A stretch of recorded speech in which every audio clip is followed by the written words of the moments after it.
ẹ káàbọ̀ sí orí ìkànnì ẹ wo ẹ jẹ́ ká farabalẹ̀ ṣe rí fídíò sẹ́ ẹ̀ wò lọ yìí a máa play fún yín níbi tí wọ́n ti tú pẹ̀rẹ̀pẹ̀rẹ̀ àṣírí gbogbo bó ṣe ń lọ pátápátá ẹ ti mọ̀ wípé táwọn ò bá ti rí báyà wa kì í sọ ètò àbá sọ gan ayẹpa ti ṣe wádìí kúlẹ̀kúlẹ̀ pé ṣòtítọ́ ni ọ̀rọ̀ yìí kó tó di pé a mú wá sórí ìkànnì fún ẹ̀yin olólùfẹ́ wa láti máa jẹ ìgbádùn gbogbo bó ṣe ń lọ lágbo òṣèré ìwọ tó bá ti subscribe bóyá subscribe kó lè túbọ̀ máa jẹ ìgbádùn gbogbo bó ṣe ń lọ pátápátá lágbo òṣèré ó yẹ ká sojú abẹ́ǹkó bóyá. kí lẹ ní àṣetẹ ẹ fi ń bínú gbogbo ẹ̀yin àgbààgbà tó yẹ kó ṣe ilẹ̀ Yorùbá lóore kí lẹ ní àṣe tẹ ẹ fi ń bínú gbogbo ẹ̀yin àgbààgbà tó yẹ kẹ́ ẹ kíyèsára lórí ọ̀rọ̀ kóòtù òjíire tẹ ẹ kíyèsára kí lẹ ní àṣesẹ tẹ ẹ fi ń bínú gbogbo ẹ̀yin àgbààgbà tó yẹ kẹ́ ẹ ní àròjinlẹ̀ lórí ọ̀rọ̀ kóòtù òjíire but you refuse to ní àròjinlẹ̀ kí lẹ ní àṣe kí ni ìran yín ṣe fún yín tí a lórí ọ̀fẹ́ àti dáàbòbò ilẹ̀ wa tí a lórí ọ̀fẹ́ àti secure dúkìá wa ẹ̀mí wa ṣùgbọ́n tẹ̀yin àgbààgbà ilẹ̀ Yorùbá tẹ́ sọ pé rárá kí lè ní ìran Yorùbá ṣe fún yín mo ti béèrè rí mo ní tó bá jẹ́ pé àwọn bàbá wa jọ̀wọ́n àná ló ṣẹ̀yìn ẹjẹ́ àmọ́ ká lè mọ̀ bá ṣe máa bẹ̀ yín tó bá jẹ́ pé ilẹ̀ Yorùbá ló ṣẹ̀yìn ẹjẹ́ àmọ́ ká lè mọ̀ bá ṣe máa bẹ̀ yín ọ̀tá nílé ọ̀tá lóde ọ̀tá níwájú ọ̀tá lẹ́yìn ẹ̀yin àgbààgbà ilẹ̀ Yorùbá ṣe bíi pé ẹ rí kí lẹ̀ṣẹ̀ Yorùbá kí lẹ̀ṣẹ̀ ìran yín láfi tó wípé ọ̀gẹ̀dẹ̀ Yorùbá ń bàjẹ́ ẹ̀yin àgbààgbà ilẹ̀ Yorùbá níṣe ló ń pọ́n kí lẹ̀ṣẹ̀ kóòtù òjíire lórí ẹ̀yin àgbààgbà ilẹ̀ Yorùbá àtẹ̀yin lọ́balọ́ba ilẹ̀ Yorùbá mo kí yín pé ẹ kú déédéé wòyí lọ́kùnrin lóbìnrin wa lọ́mọdé wa lágbà wa ara ò ní ní yín torí ara yìí ní ọjọ́ ìran ìkéke ní máa ń lékè igi ẹ̀ lékè o ìran òṣì bàtà làwọn bàbá wa ló máa ń lékè odò ẹ̀ máa lékè ni ojúmọ́ ire ló máa yín lénìí ojúmọ́ owó ojúmọ́ àlàáfíà láṣẹ Olódùmarè ìní wá yín tì bàbá mi ìyá mi Kristiana Pade àbí adára fún yín màá mú ìbátan olówó wù mí àbí kókókó lára tá lè ẹ ní ṣàìsàn àgbàrá yìí fòkòtò ilé ayé yìí ò ní fòyín ru mo kí yín lórúkọ bàbá pọfẹsọ Bánjí Akíntóyè àrólé Awólọ́wọ̀ bàbá tó ṣe fi yan gan bàbá tó ṣojú tó ṣẹ̀yìn ẹ ṣeun ìyá mi ẹ ní dààmú ẹ bá mi share program yìí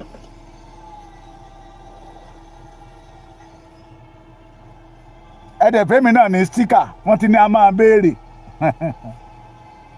kó lè máa tẹ̀síwájú mo ní fídíò kan tí máa ṣòfò yín ní alẹ́ mo kí yín lórúkọ olóyè ìṣífẹ́dẹ̀ ọmọ Adéyẹmọ Ìgbòho Òòṣà ọmọ jọmọ lọ ọmọlúàbí àtàtà ẹni tó nífẹ̀ẹ́ ìran ẹ̀ tí àwọn àgbààgbà ilẹ̀ Yorùbá bá nífẹ̀ẹ́ ìran wọn bí Sunday Igboho ṣé Fúlàní ọmọ dùwà bí ẹni dúnà he make a lot of sacrifice because of Yorùbá race àwọn tó declare wanted àwọn balógun lẹ́yìn àwọn terrorists Malami, Buratai and Buhari síbẹ̀síbẹ̀ ọmọ ò bójú wẹ̀yìn. They want him to surrender the Yoruba to their hand. The man refused. Pé láyé ẹ lè máa pa ìran mi nígbà tó ti gbọ́ wípé kò kúkú lọ́mọ ní Nàìjíríà. Kò lọ́mọ ní Nàìjíríà, kò láyà Nàìjíríà. Sunday Igboho will give you 500 million naira. You will give you $500 million. Just drop the struggle for the Yoruba race. At Kutonu prison, the legend, living legend, ojúlówó ọmọ ọkọ Oòduà review say no. Ó ti mọ̀ pé Malami and Buratai they are igi lẹ́yìn ọgbà fún àwọn terrorists tó fẹ́ pa ìran Yorùbá run. Ọmọkùnrin dìde pé láíláí I will never surrender Yorùbá into your hand. Mo kí yín lórúkọ legend yẹn olóyè Sunday ọmọ Adéyẹmọ Ìgbòho ṣá Májàsọ́lá 001. Ẹ̀yin àgbààgbà ilẹ̀ Yorùbá Sunday Ìgbòho kọ́ lẹ̀ ń bájà o. Sunday Ìgbòho kọ́ lẹ̀ kórìíra o. Sunday Ìgbòho kọ́ lẹ̀ ń ṣọ̀tẹ̀ ìran Yorùbá ìran yín lẹ̀ ń ṣọ̀tẹ̀ ìran tó jẹ́ pé bẹ́ẹ̀ wà ní PDP bẹ́ẹ̀ wà ní APC bẹ́ẹ̀ wà ní DDD bẹ́ẹ̀ wà ní AAA wọ́n yìí máa address yín as one of the Yorùbá leaders òun lẹ̀ ń kórìíra tí Fúlàní pa wá bẹ́ẹ̀ nípẹ́rán ìnípẹ́ fídíò yẹ fóònù tí mo fi ṣe program yìí ni fídíò yẹn wà mo ì máa ṣó ẹ̀ fún yín lálẹ́ màá download ẹ̀ ọmọjọmọlọ of Yorùbá land Gbòòṣà yes ẹ máa bá mi sá he surrender all the property almost 21 account Nigeria government gbẹ́sẹ̀ lé because of the Yorùbá race. Irú ìfẹ́ wo ló kù that we need that somebody can give you own ìran. Sunday Igboho kọ́ lẹ̀ ń bájà ẹ̀yin àgbààgbà ilẹ̀ Yorùbá àtẹ̀yin lọ́balọ́ba ilẹ̀ Yorùbá ìran yín lẹ dojú ogun tì ìran yín lẹ ń bájà ìran yín lẹ kórìíra torí ẹ̀yin gangan lẹ̀ ń lànà bí Fúlàní ó ṣe pa wá run. Bí Fúlàní ó ṣe pa wá run. Mo wo fídíò kan lánàá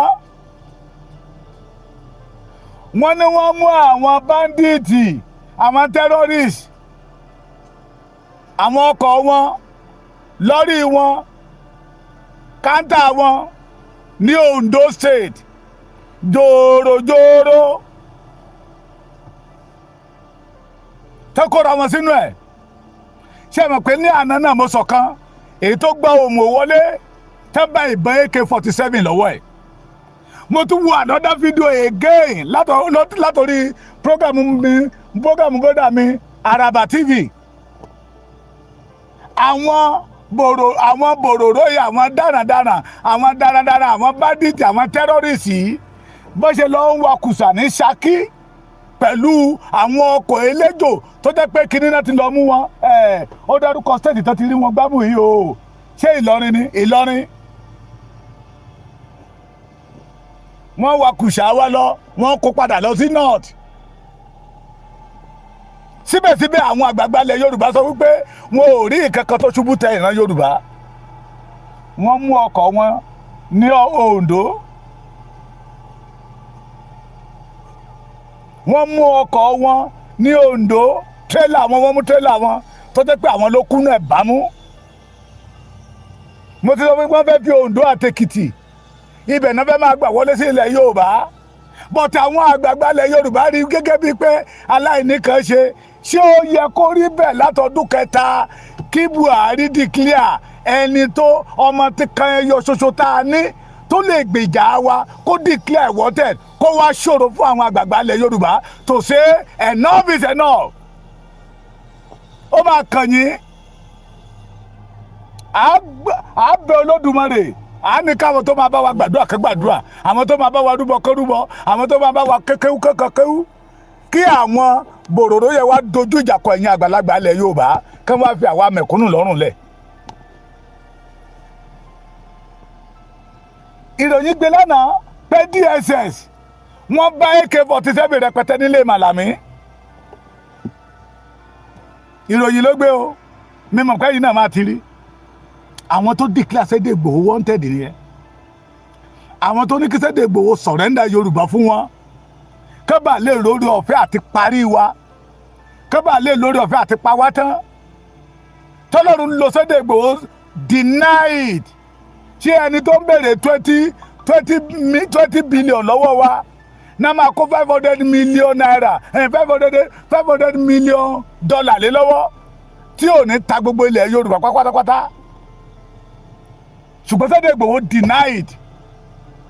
denied them, say no, mi ò lè fi iná mi ńlẹ̀ fún yín kẹpa wọn. ṣùgbọ́n mo tó yẹ kí àwọn àgbààgbà ilẹ̀ Yorùbá fún ní support. wọ́n yìí jẹ́ kí ibi tí Buhari parí iṣẹ́ sí làwọn ti máa gbéra. tó bá tẹ̀ jẹ́ pé ibi tí Buhari parí iṣẹ́ sílẹ̀ ti máa gbéra, ṣó yẹ kẹ́ ẹ tún gbéra kẹ́yìn náà tó máa ṣiṣẹ́ against the ààbò ilẹ̀ Yorùbá. The only person that we have in Yoruba land tí Ọlọ́run fẹ́ lò láti deliver wa òun náà ni Sunday Igboho. But bàbá Tinubu, àwí lọ́sàn-án àwí lóru, ẹ bá wa fi Sunday Igboho lẹ̀, ẹ bá wa fi Sunday Igboho lẹ̀. Àwọn bí àwọn Amẹ́ríkà ṣe lọ ń bọ̀bù Sokoto, tó ń bọ̀bù Niger yìí, tó ń bọ̀ Niger yìí, ilẹ̀ wa náà ń sá wá. Àwọn kan ní irọ́ là ń pa, àwọn kan ní irọ́ ni o, irọ́ ni. Mi méje gift tí mo gbà lórí YouTube, wọ́n ní owó orí YouTube lẹ̀ ná. Ìjọ́ wo làwọn èèyàn ti fún mi ní gift lórí YouTube bẹ́ẹ̀. But thank God, àdúpẹ́ lọ́wọ́ àwọn onílẹ̀. Ìròyìn gbé pé àwọn Àmọ̀tẹ́kùn Ondo again láàrin ìgboro Àkúrẹ́, wọ́n rí tírélà wọn tó tò léra wọn bíyá bíi 6 or 8 tó kúnnú ẹ̀ bámú tó di ẹrù yẹlé. They arrest them. At the end of the day, tẹ́ bá arrest wọn tán, wọ́n yìí máa tún fi wọ́n lẹ̀ náà ni. Àwọn tó lọ ń wa kùsà ní Ṣakí wọ́n mú wọn ní Ìlọrin. Wọ́n kó ògo Yorùbá kò ní ilẹ̀ Yorùbá. Mo ní mo fi pé gómìnà wa lẹ́kìtì bíbá pé ẹ sì kí àárín ìlú. Inú gbó wa ń kọ́, inú gbó tó dákẹ́ sí mínímù. Abẹ̀bẹ̀ lọ́sàn-án, abẹ̀bẹ̀ lóru, ẹ̀yin ọba onírìṣà, Bàmí Olúbàdàn, Àníkẹ́ fi Aláàfin Ọ̀yọ́ lẹ̀. Ọ̀rọ̀ ààbò ilẹ̀ Yorùbá ní kẹ́ ẹ bá wa dá sí o. Ẹ bá wa lọ bá bàbá Tinubu. Pé Yorùbá, we the Yorùbá, we are bleeding. Wọ́n ti kó ọ̀dọ̀ wa kẹ́kẹ́ tí fídíò tí mo fẹ́ ṣò fún yín lálẹ́ tẹ́ ẹ bá rí ẹ̀rù gan máa bà yín. Àwọn ará àdúgbò yẹn inú fu ẹ̀dọ̀ fún Noah. Bàbá onírìṣà, ọmọ onílùú ò ní fẹ́ kí ìlú ó tù. Ìbànújẹ́ ńlá ni o, kí màjèsí kó máa tọ́jú òbí ẹ̀ lọ́rùn. Bàbá onílé gbọ́n àbí ṣé mo gbà á? Ṣọ̀ún Ògbómọ̀ṣọ́, bàbá Olúbàdàn, mo ń ké tó ẹ fi ọ̀wọ́ adé lẹ̀. Ọ̀wọ́ adé ti yan tó fẹ́ yàn. Ẹ fi ọ̀wọ́ adé lẹ̀. Ká mọ̀ pé a ti support wrong person láti jókòó tó rí àpèrè àwọn baba ńlá baba wa. Ẹ fi ọ̀wọ́ adé lẹ̀. Ààbò ilẹ̀ Yorùbá ní kẹ́ ẹ já mójútó.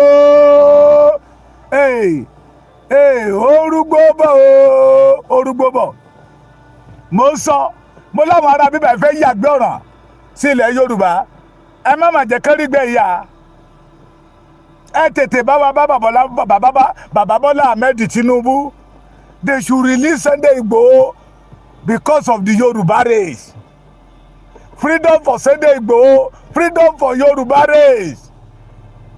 Ó nìkan ló láàánú wa o. Àwọn gómìnà wa, òyìnbó tó máa sọ ní táwọn adájọ́ máa sọ, my hand has tight, àbí báwo lè ṣe ń sọ. Àwọn gómìnà wa ọwọ́ wọn ti kún. Àwọn sẹ́nítọ̀ wa, rẹ́pù wa, wọ́n ń jowó lọ́wọ́. Wọn kò jẹ́ kọ́rí títí wá rò pé tí ènìyàn bá ń bẹ lẹ́yìn èèyàn lènìyàn máa níyì. Ní ò jẹ́ kọ́rí títí wá rò. Ṣùgbọ́n ẹ̀yin ọba yìí, bàbá mi èwe Adó mọ̀ ní bàjẹ́ lórí yìí. Olúkẹrẹ, Ògògà ti kẹrẹ, ọwọ́ àjèrò, òré tọ̀tùn. bàbá mi Ẹ̀gbá Alákété Ẹ̀gbá ẹ máa bá mi dárúkọ àwọn ọba yẹn, ẹ jẹ́ ká máa dárúkọ àwọn bàbá yẹn, ẹ máa dárúkọ kẹ́ máa ṣe àìsọ́dọ̀ wọn. Ọba of Lagos ó ti dójú ẹ̀ ó ti dójú ẹ̀, wọ́n ti kó ilẹ̀ wa bíbà ọmọ onílùú ò ní jẹ́ kó tú. Ọwọ́ àtòbòkun ìran Ògèdèngbé agbógungbòrò àti gbogbo lójú ogun. Ẹ bá wa bá bàbá Tinubu sọ̀rọ̀ lórí ààbò ilẹ̀ Yorùbá. We don't want army, we don't want police. They should allow us, we the Yorùbás, to secure our forest. Ká lè lórí ọ̀fẹ́ àti lé àwọn tó wà núgbó wa tí ò jẹ́ káwọn ẹ̀rù ń bà àwọn èèyàn láti lọ sóko.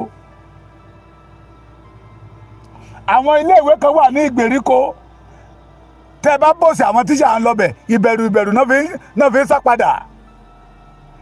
Ẹ bá wa rìlíìsì Sunday Igboho, bàbá mi Adéwọ̀lú Ọláwọ̀lú Ògówọ̀lú Ọládọjà Ọládìlú, the Olúbàdàn of Ìbàdàn land. Ibi gẹ̀rẹ̀ yẹn náà ń bá gbà o. Ẹ má bá wọn pẹ̀lú ewùrà jẹ àbí kíní kan tó ọ̀bọ jẹwùrà àbí báwo lẹ ṣe ń sọ.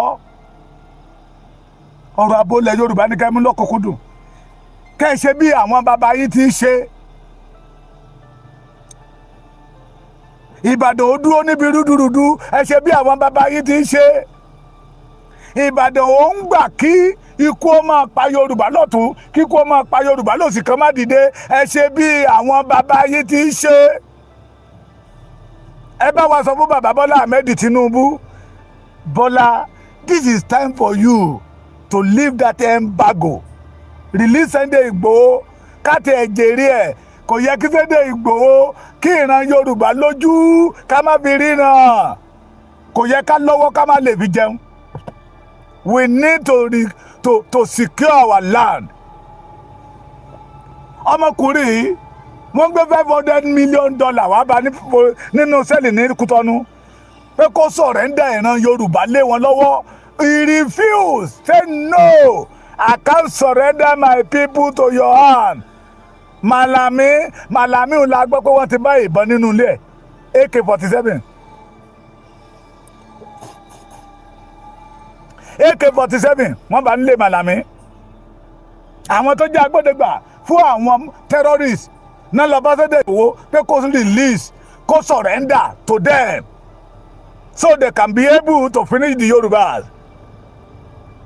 Káwọn ọmọ wọn lè ríṣẹ́ ṣe, but Sunday Igboho refuse, say no.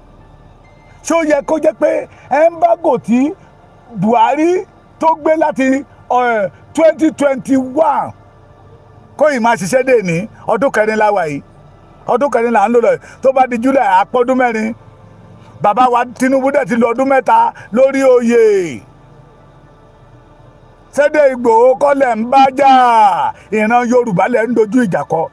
Torí the only solution to insecurity in Yoruba land, the only way to be able to secure our land, the only way to crush the Fulani that want to perish the Yorubas is Sunday Igboho. Bàbá wọn dẹ̀ ti gbé embargo lé lórí. Wọ́n declare wanted torí pé he did not surrender to the option tó fún Sunday Igboho nígbà yẹn lọ́hùn. Enough is enough. Ẹ bá wa bá bàbá Bọ́lá Ahmed Tinubu sọ̀rọ̀, ṣe ń gbọ́ báyìí. Wọ́n ní Malami join humility under detention. Yorùbá gbé. Yorùbá gbé. Ebi ń polódodo, aláìṣòdodo ń yọkù. Yorùbá gbé. Ọ̀daràn rìn ó yan falala. Ẹni tó lóun wá gba èèyàn ńlá ìran Nàìjíríà wọ́n gbé embargo lé lórí. Ìtìjú ẹ̀yin àgbààgbà ilẹ̀ Yorùbá ni, ìtìjú yín ni, tí òfin burúkú ọ̀nà tí Fúlàní fi ń fìyà jẹ wá. Tí ẹ bá yìí jẹ́ kó máa ṣiṣẹ́ nígbà títí yín, ìbànújẹ́ ńlá ni. Mo ṣe fídíò kan, mo gbé píṣọ̀ General Ọládípọ̀ Díyàsí General Ọlárẹ̀wájú, General Adisa, they are all Yorùbá. Ìjọ kan l'Abacha fẹ́ pa gbogbo wọn. Ìjọ kan l'Abacha fẹ́ rán gbogbo wọn lọ́rùn àrèmábọ̀. Tọ́mọ ológo bá dìde nílẹ̀ Yorùbá, Fúlàní á dẹ̀ gbógun tì ọ̀nà bó ṣe máa rẹ́yìn ẹ̀, ọ̀nà bó ṣe máa ba ayé ẹ̀ jẹ́, tí ọjọ́ ayé wa ó burú jáì. Tí ìran Yorùbá ò ní lè tó bá tẹ̀ ń gé orí ọmọ Yorùbá lójú ọmọ Yorùbá, tí ìran Yorùbá ò ní lè sọ̀rọ̀ mọ́. Enough is enough. Ẹ̀yin bàbá yìí, ìran yín lẹ̀ ń bá jà o, kì í ṣe Sunday Igboho. Torí Sunday Igboho wá gba ìran Yorùbá là ní. Sunday Igboho bá wà halẹ̀ mọ́ wọn ní pé láyé I cannot surrender my people to you. Torí ẹni tí àwọn Ọ̀yọ́ fi jẹ Ààrẹ Ọ̀nà Kakanfò, he has already surrendered entire Yorùbá to the hand.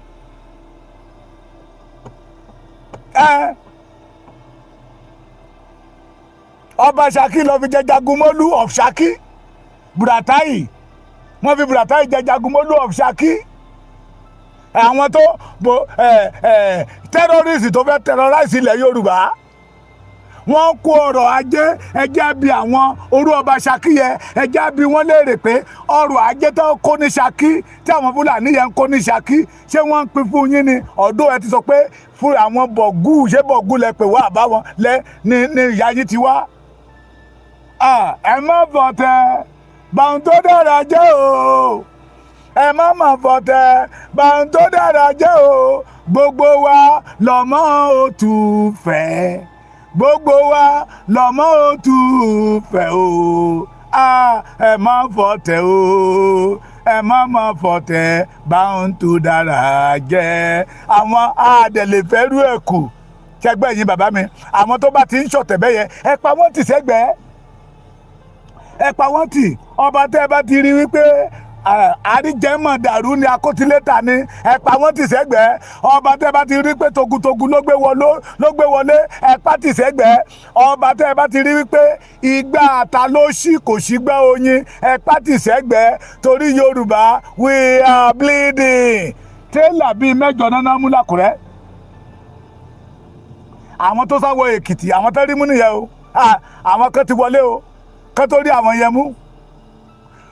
Tẹ́lẹ̀ àwọn náà wọ́n rí ní tán kó ọrọ̀ ajé wa láti Ṣakí, wọ́n mú wọn nílọrin. Ilé Màlàmí wọ́n bá AK-47 bẹ̀ rẹpẹtẹ tó fẹ́ dìlíbà fáwọn ọmọ ẹ̀. We are bleeding. Yoruba leader, we are bleeding. This is time to save Yoruba in the hand of Fulani. We have already have the solution. The Yoruba leader should feel the solution. Let the Yoruba, common Yoruba, enjoy the solution now. Millions of the Yorubas, we are waiting for the Sunday Igboho. Ẹ̀yin bàbá yìí, ẹ má mà jẹ́ kó mi ó tẹ̀yìn wọ̀ gbé wa lẹ́nu. Àwọn Fúlàní ò lérò rere sí wa o. Wọn ò ní èrò rere sí wa. The majority of you know. Tẹ́bádé rí lára àwọn ọmọ tí kìí ṣe jẹ̀níù Yorùbá, àwọn míì apá àwọn lásán ló bìlọ́ǹgì sí Yorùbá, ẹ̀yà ara wọn tó kù Fúlàní ni. Ẹlòmíì orí ẹ̀ lásán ló bìlọ́ǹgì sí Yorùbá, eléyìí tó kù Fúlàní ni.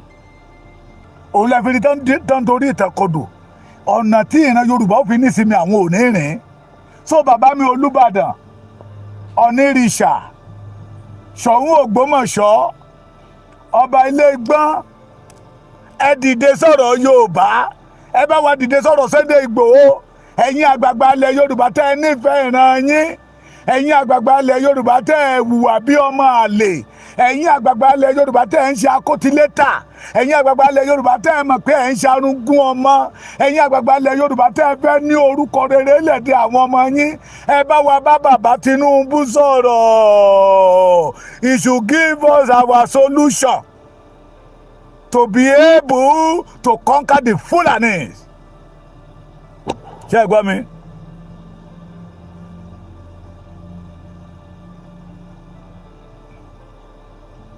Mo ti rìn láàárọ̀ yìí o. Ohun tó dún rí everyday kì í ṣe ohun tó dáa. mo ní nígbà tí Buhari wà ń bẹ̀ wọ́n á máa sọ fún wa pé we are in government. Nígbà tí bàbá Tinubu wà ń bẹ̀ wọ́n á tún máa sọ fún wa pé go call your Tinubu come, go call your Tinubu come, we are in big mess. So ẹ̀yin àgbààgbà ilẹ̀ Yorùbá ẹ̀yin Sunday Igboho bóyá ńgbà tẹ́ wà ní APC bóyá AD lẹ́wà ńgbà yẹn bóyá ACN lẹ́wà tẹ́ ní kí Sunday Igboho wá support yín kó wá ṣiṣẹ́ fún yín tí ò ṣiṣẹ́ fún yín èrèdí yẹn tẹ́ fi mú lọ́tà nìyẹn. Àǹgbà tó wà ní PDP èmi ló yẹ kó ṣiṣẹ́ fún kò ṣiṣẹ́ fún mi Ládọjà ló lọ ṣiṣẹ́ fún èyí tó fi tẹ́ fi mú lọ́tà nìyẹn. Ìgbà yẹn ti kọjá à ń sọ̀rọ̀ nípa ìran wa lọ́wọ́lọ́wọ́. Ìgbà yẹn ti kọjá à ń sọ̀rọ̀ nípa way out. Bàbá Ládọjà kábíyèsí Ládọjà ọmọ yín ní Sunday Igboho ẹ pé àwọn ọba tẹ́ ẹ mọ̀ pé ẹ lè pè mọ́ra ẹ lọ bá bàbá Tinubu lábẹ́ bójú orí bàbá Tinubu ò lè gbọ́kọ̀ yín kó lóhùn ò ní gbé irọ́ mo jẹ́rìí aṣíwájú kò lè gbọ́kọ̀ yín kó lóhùn ò ní gbé. Discussing with him about Sunday Igboho the only solution that remain for Yoruba now. So the Yoruba must be free in the heart of Fulani. Àárín ìgboro náà ti mú tírélà wọn o. Nígbà tó bá páàkì tírélà tó fòkùn dí, wọ́n wá fi ìsàlẹ̀ ẹlẹ́ níbi tátẹ́gùn àti máa fẹ́ sí àwọn ọmọ tó kó síbẹ̀. Adáàbò yín, bọ́dà mi Jíbọ́lá, adáàbò yín. Mi ò rí gift o, ẹ ra sticker fún mi o. Wọ́n mú wọn ní ìgboro Àkúrẹ́. Wọ́n rí wọn ní Ṣakí tòrútòrú náà wá wá góòdì wá bẹ̀ náà wá wá ṣé yùrẹ́yìn àbí kílẹ̀ pé wọ́n lọ máwọn yẹn nílọrin gọ́vnà Ìlọrin kó AK-47 lé wọn lọ́wọ́. Àwọn ní backup tó lé odidi gọ́vnà kan ló lóòótọ́ terrorist lòun bọ̀ tí humility sì wà lórí òun. Àwọn sẹ́nitọ̀ wọ́n dàbí ẹni dájọ́ ni contribution náà fi ń kó lé wọn lọ́wọ́. It is time for ẹ̀yin àgbààgbà ilẹ̀ Yorùbá to wake up.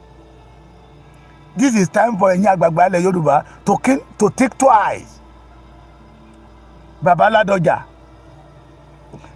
Ládọjà Olúbàdàn kábíyèsí kádé ó pẹ́ lórí o wèrè kan jáde síta ó ní àwọn ò lè gbọ́rọ̀ sọ́ba tó jẹ́ pé ọdún márùn-ún ló máa lò.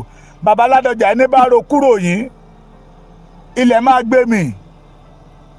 Ẹni bá ro kúrò ọba Ìbàdàn aṣáájú bàbá yẹn kú bàbá yẹn ló máa jàkàrà wọn. Bàbá ẹ bá wa dìde sọ̀rọ̀ Sunday Igboho Yorùbá ló ń jìyà ẹ̀ lọ́wọ́. Ẹni bá ro kúrò yín ẹ̀yin lẹ́ máa jàkàrà wọn o. Igbe rárá làrá ké wọlẹ̀ igbe rárá gbogbo ẹni bá ro kúrò Olúbàdàn igbe rárá làrá ké wọlẹ̀ igbe rárá gbogbo ẹnikẹ́ni tó bá ro kúrò Ọọ̀ni of Ifẹ̀ igbe rárá làrá ké wọlẹ̀ igbe rárá gbogbo ẹnikẹ́ni tó bá ro kúrò Ọba Olúgbọ́n igbe rárá làrá ké wọlẹ̀ igbe rárá gbogbo ẹnikẹ́ni tó bá ro kúrò Ṣọ̀ún Ògbómọ̀ṣọ́ igbe rárá làrá ké wọlẹ̀ igbe rárá gbogbo ẹnikẹ́ni tó bá ro kúrò Ìwé Adó igbe rárá làrá ké wọlẹ̀ igbe rárá ẹnikẹ́ni tó bá ro kúrò Déjì Ìtàkúrẹ́ tó ro kúrò Òṣèmọ̀wé Tòǹdó tó ro kúrò Ọwọ́ Àtàjèrò igbe rárá làrá ké wọlẹ̀ igbe rárá àti gbogbo ọba tí mi ò lè dárúkọ wọn tí ìfẹ́ Yorùbá ń bẹ lọ́kàn wọn ẹni bá ro kúrò yìí igbe rárá làrá ké wọlẹ̀ igbe rárá ṣùgbọ́n tẹ́ ẹ bá kọ̀ tẹ́ ẹ bá ṣe rere ńkọ́ àdúrà máa dé pé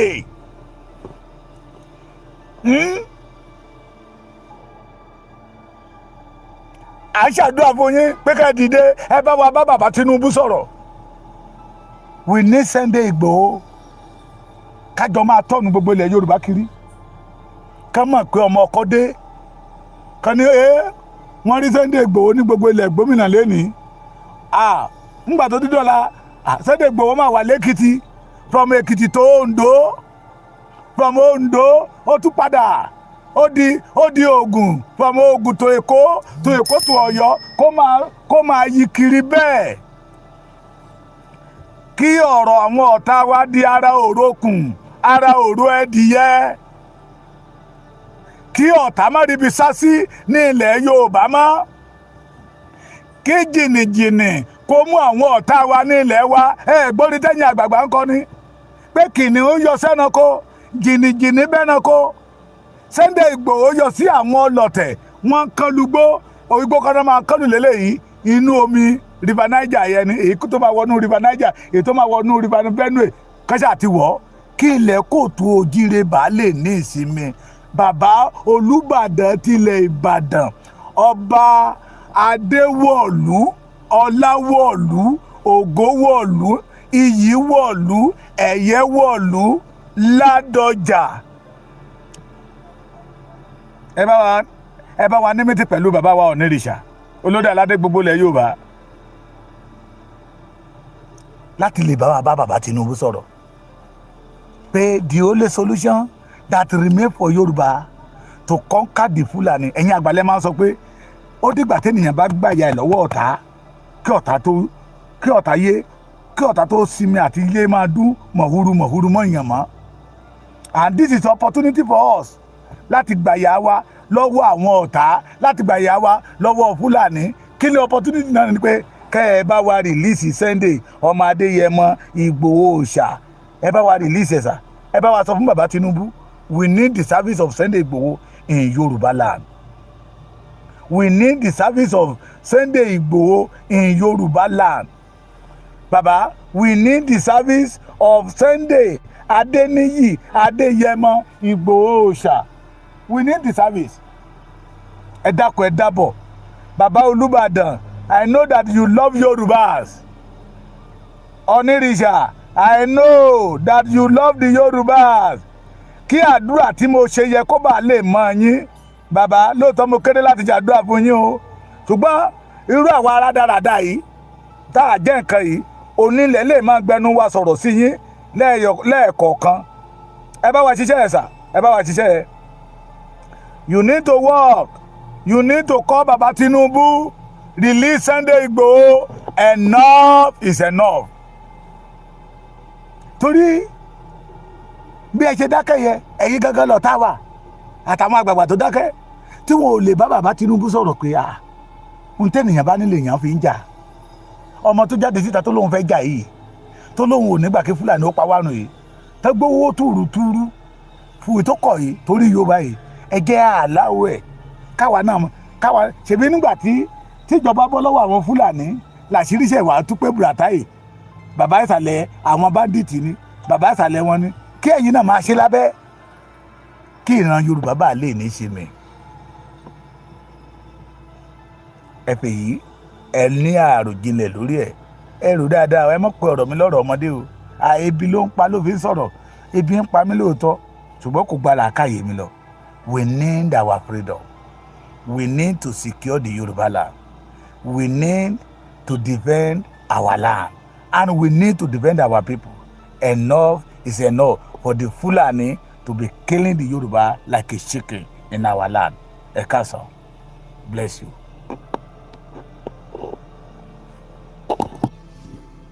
Lẹ́yìn òkùnkùn biribiri ìmọ́lẹ̀ á tàn ó sì máa tàn ìràwọ̀ wa sì máa tàn dandan ó sì máa tàn ìràwọ̀ wa sì máa tàn dandan àwa ò máa yọ̀ Olúwa ti sọ fún wa pé àwa ọmọ Yorùbá ìràwọ̀ wa sì máa tàn dandan bó ti wù kó pẹ́ tó akólòlò àgbẹ̀ bàbá.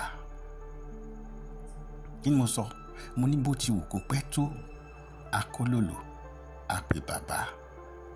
Mo kí yín ẹ káàárọ̀ ẹ káàsán ẹ kú ìyálẹ̀ta ẹ kú àṣálẹ́ níbikíbi tí ẹ bá wà ní àkókò yìí.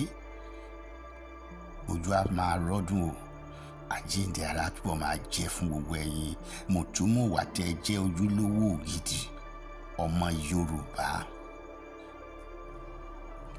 Mo gbọ́ ọ̀rọ̀ kan lánàá ó dẹ̀ mi ní sọ pé ó bà mí nínú jẹ́ ṣùgbọ́n ó jẹ́ kàyéfì fún mi láti ọ̀rọ̀ tí mo gbọ́ yẹn láti ẹnu ọ̀kan tí mo kà sí ojúlówó àti ògidì ọmọ Yorùbá tó sì ní iléeṣẹ́ àdáni tí a fi ń gbóhùn sáfẹ́fẹ́, social media, social TV house àbí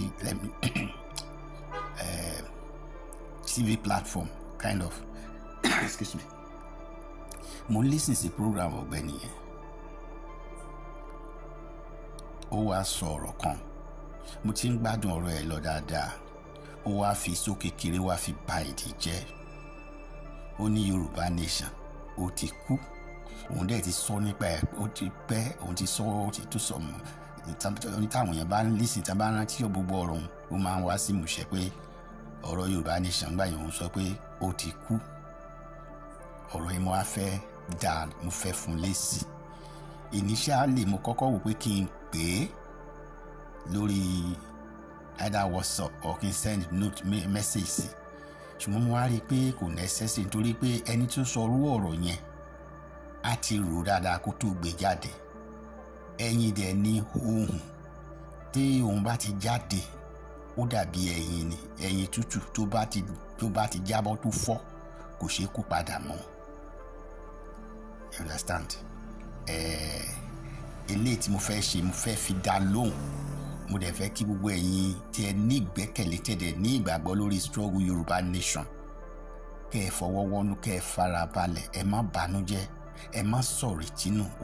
Mo fi orin yẹn bẹ̀rẹ̀ wípé bó ti wù kó pẹ́ tó akólòlò àpè bàbá, lẹ́yìn òkùnkùn biribiri ìmọ́lẹ̀ àtàn. Ẹ̀yin èèyàn mi, ẹ jẹ́ n kọ́kọ́ pe àkíyèsí, kẹ́yẹ́ kọ́kọ́ àdírẹ́sì Awíkòǹkò onílẹ̀ oní Yorùbá nation is dead. Lójú tiẹ̀ nìyẹn o, bó ṣe rò nìyẹn, ṣùgbọ́n kò lè rí bẹ́ẹ̀ láyéláyé nítorí pé ìwọ kọ́ ni Yorùbá nation. tó yẹ sìn, you are just an entity. Let me tell you, a tree doesn't make a forest. Èmi ò ní bú ẹ o, mo lè fi kí ṣe gbogbo aláàsùn tá a kọrí síbi kan náà. Ojú tí wọ́n fi wò tàbí nǹkan tí wọ́n ń fẹ́ ní kíákíá tí ò bọ́ sí, òun ló dàbí ẹni pé òfin ṣe ń sọ pé Yorùbá nation ti kú. Maybe you expect Yorùbá nation kó pẹ̀lú àwọn tó máa dá owó fún generator tó ń béèrè. You were asking people to contribute so that you can buy a generator of either 3.5 or 4.8 million. Ṣùgbọ́n bóyá torí pé ìyẹn ò wá bọ́ sí láti ibi tí tó ti expect pé so struggle has come to an end. Lọ́dọ̀ tiẹ̀ ló ti come to an end. Now let me ask you, Awíkòǹkò, Baba Tinubu, President Bola Ahmed Tinubu ló wà lórí oyè lẹ́nu, and he has a time limit. He has the maximum of 2 terms of 4 years. Òpin ọdún tó lé mẹ́jọ, ó ti fẹ́ lò the first 3 years out of the 8 ó ti fẹ́ pé. So ó kù just 4 or 5 and some few months, right? Good. Now let me ask you, nígbà tó ní Yorùbá nation ti kú, tí Yorùbá nation bá kú, you as àbí mo ṣe rò pé o láti jẹ́ ọmọ Yorùbá, but ọ̀rọ̀ tó sọ yẹn ó wá fi doubt sí mi lọ́kàn pé is it true?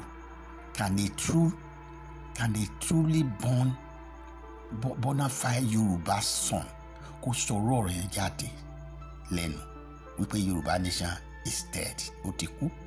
Now tí Yorùbá nation bá kú, Awíkòǹkò, because understand the implication of what you said, understand the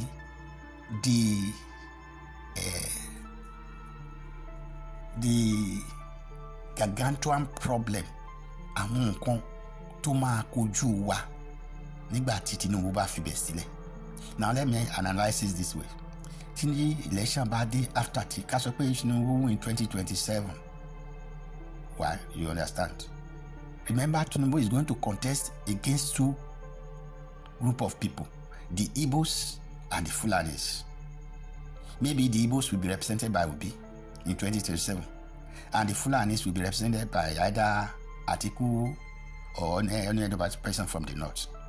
No, if Tinubu now manage to overcome those obstacles, Kowa win Pada only 4 years, right?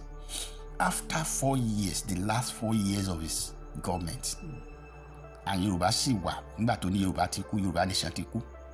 Now tí wọ́n bá ṣe election 2031, it's either kó jẹ́ Igbo ló máa gba ìjọba tàbí Fulani. So don't ever think pé Yoruba ló máa bọ́ síbẹ̀ again, kò possible. Now what do you think will happen? Àwọn Igbo tó ń bá wa du ilẹ̀ sí tán bá wa wọ́ wàhálà tí ọmọ wọn bá jàjà dórí oyè tó di president, what do you think will happen to us? A sì wà lórí oyè, ọmọ wa wà lórí oyè, ọmọ wa ta ni ó ṣèdí bẹ́ẹ̀ bẹ̀rẹ̀ tí a tá àdé rí ìdí bẹ́ẹ̀ bẹ̀rẹ̀ náà, ilẹ̀kẹ̀ tẹ́ fi sí díẹ̀ ó ti já dànù. Òun ló sì wà ń bẹ̀ báyọ̀, wọ́n ń ṣe bó ṣe wù wọ́n, wọ́n ń fi wá ṣàkó, wọ́n ń ṣe anything, wọ́n ń sọ̀rọ̀ ṣàkàlà sí wa, wọ́n ń pa oríṣiríṣi ìtàn. Then Fúlàní náà ń ṣe tiẹ̀. Àti ìrọwọ́ mú o. Tán bá bọ́ sórí kí ló máa ṣẹlẹ̀? Ṣé ìwọ tó ń sọ̀rọ̀ ká sọ pé Fúlàní ló wá gba ipò mọ́ lọ́wọ́ President Bola Ahmed Tinubu? Ṣé wàá ní studio tó ti lè máa sọ̀rọ̀? Don't you ever think pé that your studio is gone because Fulani people are ruthless. Tán bá ti gba ìjọba gbọ́ kò ní sí tó ń jẹ́ Yorùbá tàbí Igbo tàbí anything mọ́. They will establish their own caliphate and it's going to be nationwide. Mo ti fi ṣe àpẹẹrẹ lógún nǹkan tó ṣẹlẹ̀ ní Egypt. Egypt was the cradle of civilization according to Nkataka and history.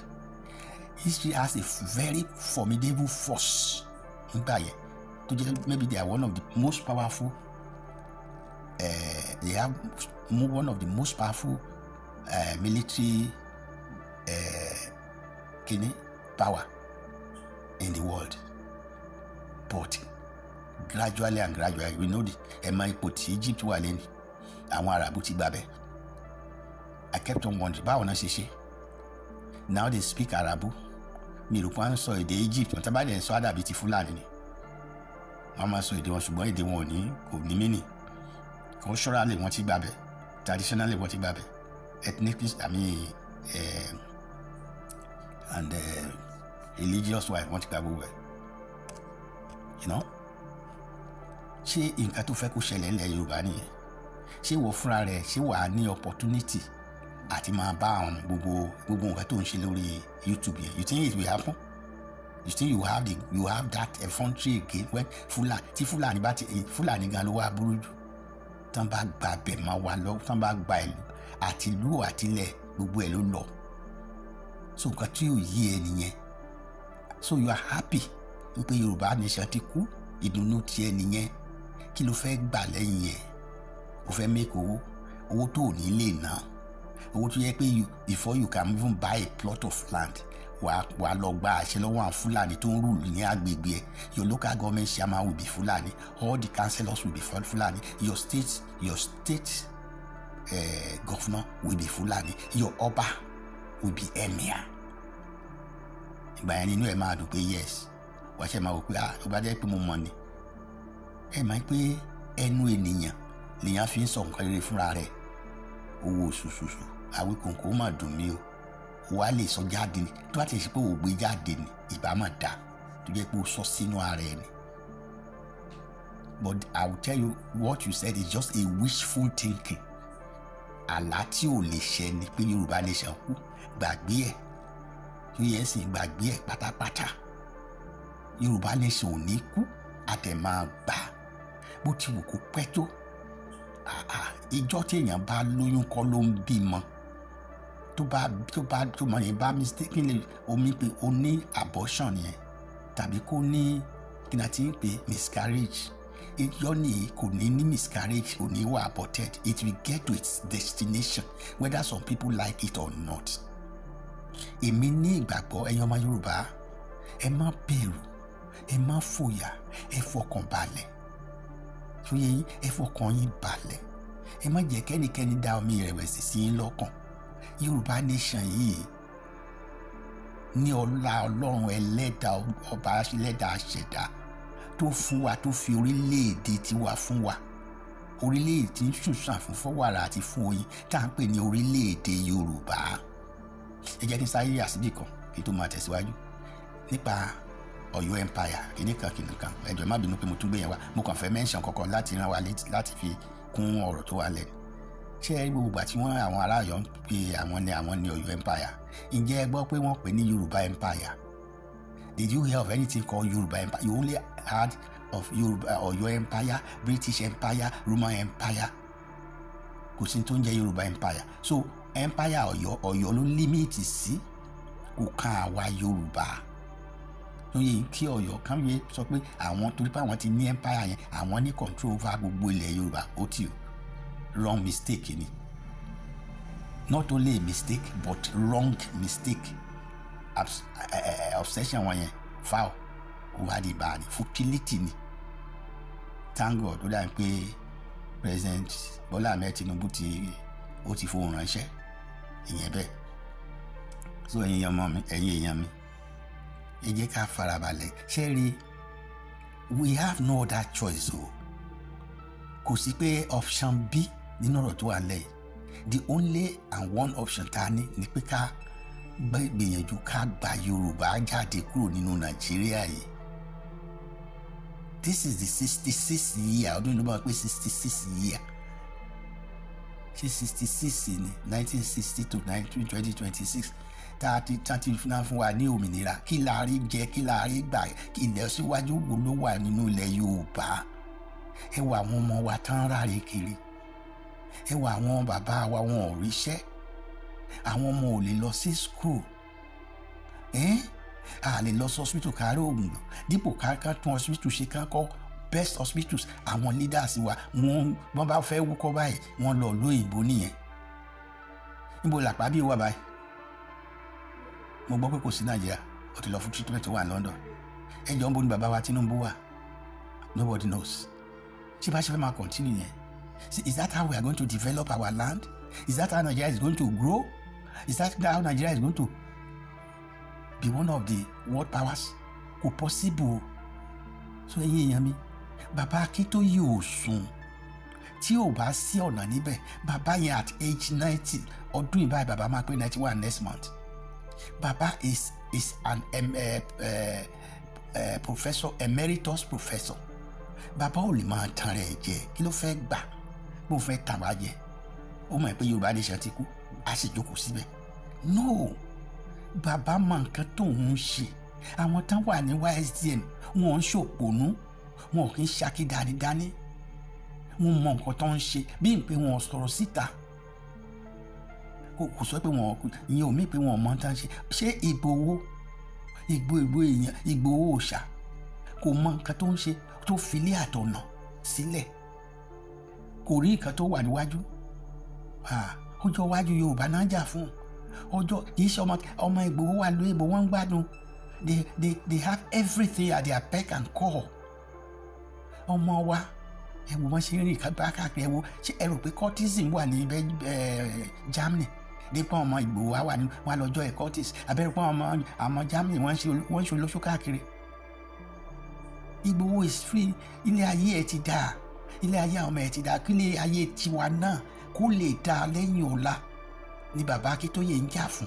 Ìyẹn ni Ìgbòho ń jà fún. Wọ́n dẹ̀ sì dúró lórí ẹsẹ̀ wọn pé Yorùbá nation yìí ó máa wá sí ìmúṣẹ. Èmi náà tí mi ò ríran tí mò ń sọ̀rọ̀ yìí. Next month I'll be 74. Èmi àti bàbá Akíntóyè máa ṣe celebration of our birthday. I'll be 74 on February 16. Bàbá Akíntóyè will be 74, 91 on February 18. If I'm not mistaken, either 18 or 19. Wọ́n sì dúró pa. Bàbá ní rárá after ó dìgbà tó ń bá gba Yorùbá nation. Ọlọ́run ọba Olódùmarè á bá mi lọ́rọ̀ ẹ̀mí bàbá Akíntóyè. Bàbá gidi ni. Bàbá rere ni. Bàbá téèyàn fi ń tọrọ fún bàbá ni. Kò sí bàbá tó lè ṣerú nǹkan tí bàbá Akíntóyè ń ṣe yàtọ̀ sí Ọlọ́run Elédùmarè. Tá bá ti mú Ọlọ́run ọba Elédùmarè tán, bàbá Akíntóyè ló kàn. Then followed by Igboho. Because àwọn èèyàn wọ̀nyí kì í ṣe ibi ló ń pa wọ́n. Bá a ṣe ń sọ̀rọ̀ yìí, Tinubu ò tí gbẹ́sẹ̀ kúrò lórí àkáǹtì Igboho. I'm just wondering what is wrong with Tinubu? Tinubu tó lè release Bọ́déjọ, olórí àwọn bandits, olórí àwọn mẹ̀yẹ́tì àyà tí wọ́n accused of terrorism related charges. Ẹ mọ ohun tó máa ṣẹlẹ̀ sí ẹlẹ́ attorney general tí wọ́n mú sìn.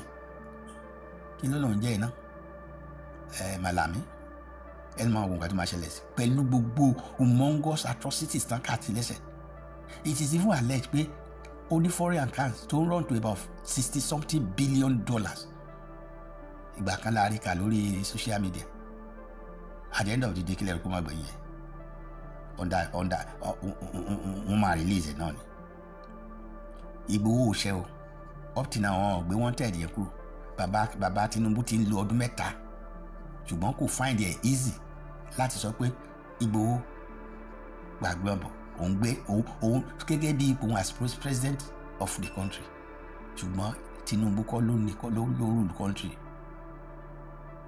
Bó pẹ́ bóyá Ìgbòho á wálé bó ti wù kó le tó Ìgbòho ní kú sí ìdálẹ̀ ó máa wálé ní àṣẹ Ọlọ́run ọba Elédùmarè ó dẹ̀ máa ṣiṣẹ́ tọ́lọ́run wọn. Èèyàn kan ló pe Ìgbòho kò dàbí àwọn tá ń sọ pé Ọlọ́run ń pè wọ́n. Èèyàn kan ló pe Ìgbòho Ọlọ́run ló gbé iṣẹ́ rán Ìgbòho. Ọlọ́run tó pe Mósè dó mi ò sí ń bẹ̀ ò mi kì í ṣojú mi o allege ni o wọ́n ní it is alleged that God called torí inú Bíbélì náà ti sọ èèyàn ló dẹ̀ kọ Bíbélì èèyàn náà ló kọ dí Ofágúnwà tó kọ ìrìnkìrìndò ní Igbó Ilégbèje tó kọ Igbó Irúnmọlẹ̀ bọ́n ṣe kọ náà nìyẹn. So Ọlọ́run ọba Olódùmarè á gbé Ìgbòho padà á dẹ̀ ṣe iṣẹ́ yìí láṣeyọrí. Yorùbá nation níwà láyé bàbá Akíntóyè níwà láyé Ìgbòho níwà láyé báwa bá tiẹ̀ ti lọ because ìsú èmi ò mọ nǹkan tí mò ń ṣe ní Nàìjíríà. Kò sí kankan no security kò sí iná kò sómi kò sóúnjẹ hardship lọ́tún lọ́sì. People find it too difficult to even eat one square meal a day. Just one, not even square meal, one triangular, one plain meal. Just ẹ má tiẹ̀ fi square sí. Just ordinary meal, one a day is so difficult in this country. Bẹ́ẹ̀ bá mú 5,000, ẹ fẹ́ jáde lọ bẹ́ẹ̀ fẹ́ gbọ́kàdá, kẹ́ ẹ tó dé 5,000 ti lọ. Irú ìlú wo ni? So ẹ̀yin èèyàn mi. In tó fi nídìí dáka láti jáde kó Nàìjíríà yẹn a ní choice kankan bàbá jáde àádẹ́rú pé orúkọ wa àti gbogbo nǹkan wa máa parẹ́ ni o ó lọ nìyẹn. Ẹ má rò pé Ọlọ́run á sọ̀kalẹ̀ á bá wa ṣe o Ọlọ́run á bá wa ṣe Ọlọ́run ò ní bá yín ṣe kì í ṣèpè o. Ọlọ́run wà ń bẹ́ẹ̀ gbà títí tán fi payé àwọn Haúsá run ṣé Ọlọ́run kọ́ ló dá Haúsá ni nígbà tí wọ́n fọwọ́ lé rántá expect Ọlọ́run kó sọ̀kalẹ̀ ní tó yẹ kán ṣe tí wọn ò ṣe àwọn náà sọ Ọlọ́run á bá wa ṣe. Àwọn Fúlàní dẹ̀ ń ṣiṣẹ́ tí wọ́n lọ Ọlọ́run wò wọ́n. Àwọn tó wà passive wọ́n jókòó wọ́n retí kọ́ lọ́run kó rán àwọn ọmọ ogun. Ṣé Ọlọ́run ò sí níbẹ̀ nígbà tí àwọn Ísírẹ́lì ń bá àwọn Hamas jà káwọn wá fọwọ́ lé rántá pé Ọlọ́run á bá wọn ṣe. Mo ń béèrè ni ǹjẹ́ wọn ò ti ní overrun Israel by now? Bóyá nǹkan tó ṣẹlẹ̀ sí Egypt ni Ọlọ́run á bá wa ṣe Ọlọ́run á bá wa ṣe Tunisia Algeria àti gbogbo wọn bẹ́ẹ̀ lọ. Ṣé Ọlọ́run dẹ̀ ti ṣe Ọlọ́run jó kúkú lè arrest Ọlọ́run pé kò dá yín lò lè sún sí court. Ó ń sọ fún yín ó lòun fún yín ní ọgbọ́n yìí. Ṣé Ọlọ́run ò sí ń bẹ̀ gbà tí àwọn ọmọ Ísírẹ́lì ń jà nínú Bíbélì tí wọ́n ń bá ìlú ilé ìjà tí wọ́n ń bá ìlú yẹn jà tá ń ṣe Ọlọ́run kò lè ṣe fún wọn. Ẹ má ní tanra yín jẹ chọ́ọ̀chì kan ló máa jà fún wa o mọ́ṣáláṣí kọ́ ló máa ja ìjà yìí o pásítọ̀ mi jí omi kọ́ ló máa ṣiṣẹ́ yìí o àwa la máa dìde tá a máa gbára wa sílẹ̀. àròyé ò kájọ o àwa ọmọ Yorùbá tá a bá fẹ́ kí ìlú wa kí èdè wa kí àṣà wa kí oríkì wa kó parun àwa la máa dìde tá a máa jà fúnra wa. A lè dá Ìgbòho dá Ìgbòho is ready to lead but who is there to follow? Ẹ bá wa pẹ̀tù sí bàbá Bọ́lá Ahmed Tinubu kó release Ìgbòho sílẹ̀ kó tú sílẹ̀ kí Ìgbòho máa bọ̀. Tí wọ́n bá dẹ̀ láwọn ò fi sílẹ̀ wẹ́ Ìgbòho ìwọ máa jẹ ayé orí ẹ̀ ìgbà tó tí ọwọ́ ìyà ò tí ì dùn àwọn èèyàn ni. Gbà tán bá bẹ̀rẹ̀ tán bá fọwọ́ ìyà tán bá ń jí àwọn National Assembly tó jọ máa Yorùbá tán jí wọn gbé tí wọ́n ń jí ọba aládé àwọn first class ọba àti ìyàwó wọn tán gbé ìyàwó gómìnà tán gbé wọnú ilé inú gbó lọ tán mú ìyàwó president àbọ̀ ọmọ president tí wọ́n gbé lọ bóyá wọn ìgbà yẹn ẹ̀pa ò ní bóró mọ́ o. So lákòótán èèyàn mi ẹ má da Awíkonko ló ẹ má tẹ̀lé ẹ má gbọ́ ohun tó ń sọ yẹn ẹ ṣe bí ẹ pé ẹ gbọ́ Yorùbá nation cannot die. Mo ti send message mo ti comment sórí ọ̀rọ̀ tó sọ yẹn lánàá mo ní point of correction Yoruba nation is not dead and can never die. Lie, it will never. That is it. That is it. So Yoruba nation cannot die. So yes, so ma. Then mo tún fẹ́ rọ àwọn mo fẹ́ pàkíyè mo tún fẹ́ pàrọwà sáwọn èèyàn wa tó ní owó. Ẹjọ́ sá ẹjọ́ ọmọ ẹ torí Ọlọ́run. Owó tẹ́ ẹ ní Ọlọ́run ló fún yín. Àmọ́ pé ẹ ṣiṣẹ́ débẹ̀ ẹ ní mú lọ. Ẹ ṣe jẹ́ ká gbọ́n owó ká gbárùkù ti ìjàngbara. Gbogbo nǹkan tí mo sọ yìí bó ṣe máa rí tá a bá tètè gbáradì ká gbára wa kúrò ní èyí tí Tinubu sì wà ńbẹ̀ tó ń dráàgì fèètì ẹ̀ yìí. Ṣé mọ̀ pé wọ́n á sì pé wá ní Yorùbá president ni bó ti wù kó rí Yorùbá náà sì máa pè ẹ jẹ́ ká tètè ṣe ẹ̀yin èèyàn ẹ jọ̀ọ́ Dr. Michael Adenuga tó ní olùdásílẹ̀ Glo jọ̀ọ́ mo bẹ̀ yín mi rí yín fìn Fẹ́mi Ọ̀tẹ́dọ́lá bàbá mi ẹ dìde so pọ̀ mọ́ Professor Banji Akintoye yóò sọ pé òun fẹ́ jẹ president Dr. Deji Adeleke bàbá mi àtàtà mo bẹ̀ ẹ́ mo mọ iṣẹ́ biribi tẹ́ ẹ ṣe fún àwọn ọmọ ènìyàn. You are doing a human job. You are a great man, a man of impeccable character. Ènìyàn olójú àánú nìyí. Ẹ jẹ́ ká ṣàánú ọmọ wa. Àwọn tó ń bọ̀ wọ̀nyí, àwọn kéékèèké. School ti wọlé sí àmì òróró school sàn. Wọ́n ti lé wọn lọ sílé. Ọmọ kéékèèké. Ọmọ ọdún 8, 7, 10. Mo tún pàrọwà sí wọn náà. Bàbá mi, Báyọ̀ Ògúnlésì. Wọ́n ló wà l'Amẹ́ríkà. Wọ́n ní igi owó ni ẹ́. Ẹ jẹ́ ká ṣe iṣẹ́ tí Yorùbá wa la ní ilẹ̀ wa ni. Ẹ fi igi owó yín ẹ fi gbé wa lárugẹ. Sami Japan ìwọ náà ẹ má kọ̀yìn sí wa. Èmi ò ní agbára káká mo fi oúnjẹ ẹ̀kan jẹ lójúmọ́ ṣùgbọ́n ìyẹn kọ́ ni issue mi. I'm not here to plead for myself. I am pleading on behalf of millions of unborn children of this great nation. Ká má lọ dẹrú, ká má wà nígbèkùn títí láéláé. Ẹ̀yin á lọ o, èmi á lọ o. Orúkọ wo la fẹ́ fi sílẹ̀ fáwọn tó ń bọ̀? Ìtàn wo náà fẹ́ sọ nípa yín?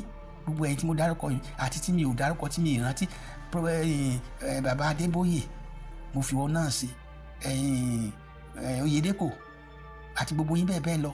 Ìtàn wo lẹ fẹ́ sọ? Ẹ fi lẹ́gẹ̀ẹ́sì sílẹ̀ fáwọn ọmọ tiyín nìkan àbí? Tán bá gba ilẹ̀ mọ́ wa lọ́wọ́ lẹ́gẹ̀ẹ́sì ọmọ yìí á parun o torí wọn ò ní jẹ́ kẹ́ operate gbogbo ìwọ ní Canaan land ìwọ ní redemption camp yẹn ó lọ nìyẹn. Ẹ ké sí àwọn ẹgbẹ́ yín ọ̀rọ̀ pé ẹgbàwẹ́ 100 days kò rán kínní yìí o bó ìwù yìí kẹ́ ẹgbàwẹ́ 1000 days ọlọ́run kan máa wò yín ni ẹ má máa fún wa ní fake prophecies. Let's do the right thing now. Mrs. Bola Ahmed Tinubu Olúrẹ̀mí bá ọkọ ẹ sọ̀rọ̀ torí orúkọ Yorùbá ló ń jẹ́. Bá ọkọ ẹ sọ̀rọ̀ àsìkò rèé o. Bẹ́ẹ̀ bá ṣe lóòótọ́ ni òkùnkùn máa ń wà ṣùgbọ́n dandan ni lẹ́yìn òkùnkùn ìmọ́lẹ̀ Yorùbá á tàn. Ọmọ ìmọ́lẹ̀ ni wá, ìmọ́lẹ̀ wa ò ní parun. Ọmọ aládé ni wá, ọmọ ológo ni wá.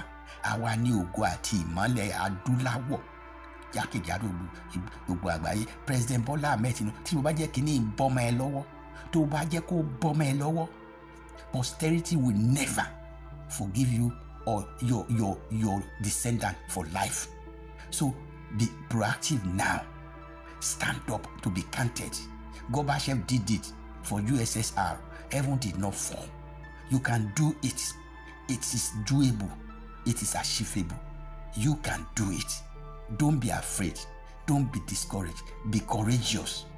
Pull the bull horn by the bull by the horn. Ẹ má jẹ́ kí n sọ̀rọ̀ púpọ̀. Òyìnbó mi ti fẹ́ máa ṣe bákan. Ẹ ṣé o. Ẹ bá mi pín kínní yìí. Mi ò ń gbowó ṣe o. Kò ṣe máa pé mi ò ní ìdí gbogbo followership kan. Bọ̀ kó lè káwọn tó yẹ kó gbọ́ kán gbọ́, káwọn gọ́vnà lè gbọ́, káwọn ọba kábíyèsí wa lè gbọ́, káwọn gbogbo àwọn GO àti àwọn ìmáàmù yẹn kán gbọ́ wípé we are treading on a very dangerous. We are living on the precipice of destruction. Ọlọ́run ní jẹ́ kó rí bẹ́ẹ̀ fún wa. Awíkókó ọ̀rọ̀ tó sọ yẹn lọ change ẹ̀ lọ yí òun padà because òun ní ẹbọ. Bó o bá yí padà náà kò ní effect. Bó o bá dẹ̀ yí padà náà ẹ̀yin olólùfẹ́ ẹ wò a ò ní rí jù báyìí lọ ó bá tún ṣe ń lọ báyìí a máa bù yín gbọ́ lọ́lọ́kan òjọ̀kan ó dàbọ̀.